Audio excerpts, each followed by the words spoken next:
ভিন্ন মতের দলগুলোকে অন্তর্ভুক্ত করে বাংলাদেশ জাতীয়তাবাদী দল রেইনবো স্টেট করতে চায় বলে মন্তব্য করেছেন দলটির মহাসচিব মির্জা ফখরুল ইসলাম আলমগীর। জুলাই শহীদদের স্মরণে রোববার রাজধানীর চন্দ্রিমা উদ্যানে আলোচনা সভায় এ মন্তব্য করেন তিনি। মহাসচিব বলেন, রেইনবো স্টেট ধারণাটি দক্ষিণ আফ্রিকায় বর্ণবাদ পরবর্তী সময়ে ব্যবহৃত হয়েছিল, যেখানে বিভিন্ন জাতি ও সংস্কৃতির মানুষের শান্তিপূর্ণ সহাবস্থানের একটি আদর্শ চিত্র তুলে ধরা হয়েছিল। জুলাই গণঅভ্যুত্থানে আহতদের চিকিৎসার ব্যবস্থা করতে বিএনপির পক্ষ থেকে একটি ফান্ড গঠন করা হবে বলেও জানান বিএনপির মহাসচিব। এর আগে ৩৬ দিনব্যাপী কেন্দ্রীয় কর্মসূচির অংশ হিসেবে শহীদদের স্মরণে বৃক্ষরোপণ কর্মসূচিতে প্রধান অতিথি হিসেবে অংশ নেন মির্জা ফখরুল। শান্ত হবে, রাজনৈতিক কাঠামো তৈরি হবে, আমরা একটা নতুন বাংলাদেশে প্রবেশ করতে পারবো।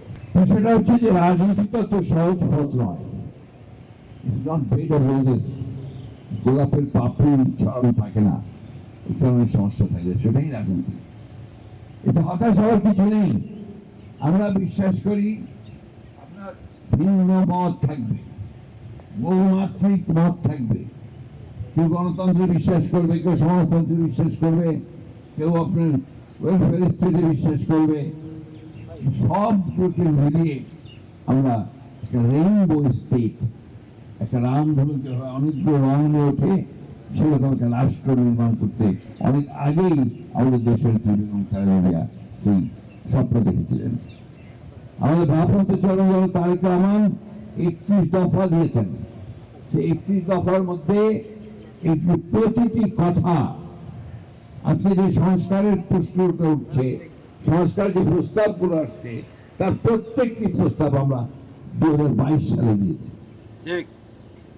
আমি সেই বিষয়গুলো তর্ক বিতর্ক করতে চাই না।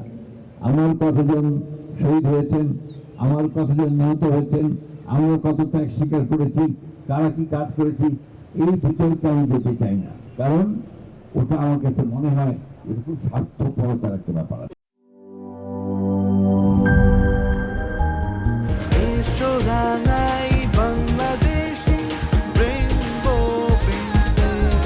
রেইনবো পেইন্টস, ছড়াও জীবনের রং।